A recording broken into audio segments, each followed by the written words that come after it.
युधिष्ठिर ने क्यों दिया माता कुंती और महिलाओं को भयंकर श्राप, जिसका असर आज भी संपूर्ण स्त्री जाति पर है। महाभारत की कहानी तो आपने सुनी ही होगी। महाभारत युद्ध के हर पहलू से जुड़ी कहानियां हैं।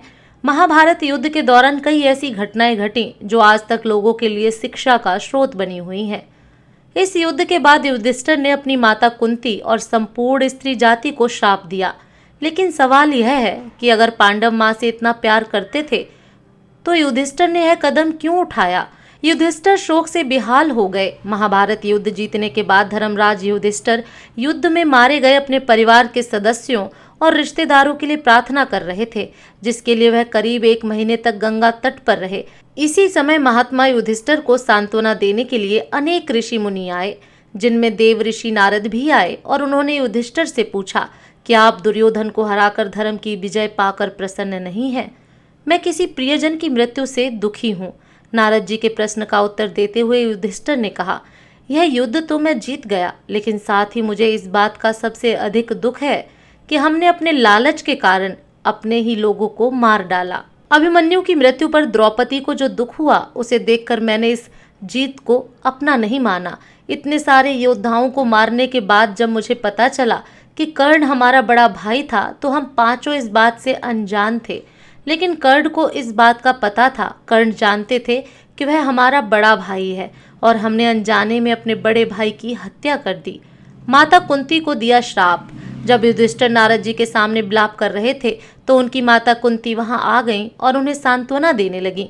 कुंती की बात सुनकर युधिष्ठिर को क्रोध आ गया और उन्होंने अपनी माँ से कहा, इतनी बड़ी बात हमसे छिपाकर आपने अच्छा नहीं किया, हमें बड़े भाई का हत्यारा बना दिया। इतना कहने के बाद युधिष्ठिर को क्रोध आ गया और उन्होंने माता कुंती सहित संपूर्ण स्त्री जाति को श्राप दे दिया और कहा कि आज मैं संपूर्ण स्त्री जाति को श्राप दे रहा हूँ कि वे चाहकर भी कोई बात अपने दिल में गुप्त नहीं रख सकती। आखिर कुंती की ऐसी क्या मजबूरी थी जिसके कारण उन्हें यह बात छुपानी पड़ी? कर्ण का जन्म कैसे हुआ? महाभारत के कर्ण केवल शूरवीर या दानी ही नहीं थे, अपितु कृतज्ञता, मित्रता, सौहार्द, त्याग और तपस्या का प्रतिमान भी थे। वे ज्ञानी, दूरदर्शी, पुरुषार्थी और नीतिज्ञ भी थे। वे दृढ़ निश्चयी और अपराजय भी थे। सचमुच कर्ण का व्यक्तित्व रहस्यमय है। उनके व्यक्तित्व के हजारों रंग हैं, लेकिन एक जगह उन्होंने झूठ का सहारा लिया और अपने व्यक्तित्व में काले रंग को भी स्थान दे दिया। कर्ण कुंती के सबसे बड़े पुत्र थे और कुंती के अन्य 5 पुत्र उनके भाई थे। कुंती श्री कृष्ण के पिता वसुदेव की बहन और भगवान कृष्ण की बुआ थीं। महाराज कुंती भोज से कुंती के पिता शूरसेन की मित्रता थी। कुंती भोज का कोई संतान नहीं थी, अतः उन्होंने शूरसेन से कुंती को गोद मांग लिया। कुंती भोज के यहाँ रहने के कारण ही कुंती का नाम कुंती पड़ा। हालांकि पहले इनका नाम प्रथा था। कुंती प्रथा का विवाह राजा पांडु से हुआ था। यदुवंशी राजा शूरसेन की पोषित कन्या कुंती जब सियानी हुई तो पिता ने उसे घर आए महात्माओं के सेवा में लगा दिया। पिता के अतिथि गृह में जितने भी साधु, महात्मा, ऋषि, मुनि आदि आते, कुंती उनकी सेवा मन लगाकर किया करती थी। एक बार दुर्वासा ऋषि आए। कुंती ने उनकी भी मन लगाकर सेवा की। कुंती की सेवा से प्रसन्न होकर दुर्वासा ऋषि ने कहा, पुत्री, मैं तुम्हारी सेवा से अत्यंत प्रसन्न हुआ, अतः तुझे एक ऐसा मंत्र देता हूँ जिसके प्रयोग से तू जिस देवता का स्मरण करेगी वह तत्काल तेरे समक्ष प्रकट होकर तेरी मनोकामना पूर्ण करेगा। इस प्रकार दुर्वासा ऋषि कुंती को मंत्र प्रदान करके चले गए।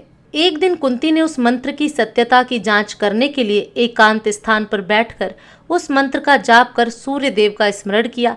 उसी क्षण सूर्यदेव वहां प्रकट होकर बोले, देवी, मुझे बताओ कि तुम मुझसे किस वस्तु की अभिलाषा करती हो। मैं तुम्हारी अभिलाषा अवश्य पूर्ण करूंगा।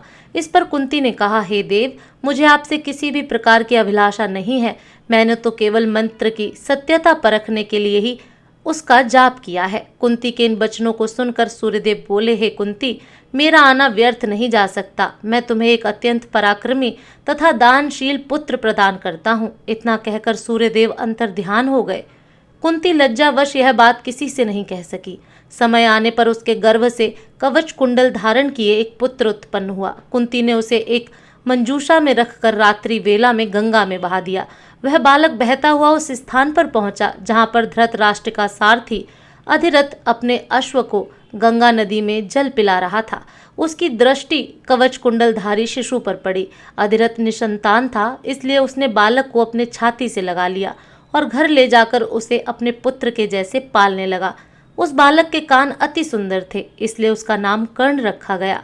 कर्ण गंगा जी में बहता हुआ जा रहा था कि महाराज धृतराष्ट्र के सारथी अधिरथ और उसकी पत्नी राधा ने उसे देखा और उसे गोद ले लिया। इस सूत दंपति ने ही कर्ण का पालन पोषण किया था, इसलिए कर्ण को सूत पुत्र कहा जाता था, तथा राधा ने उसे पाला था, इसलिए उसे राधे भी कहा जाता था।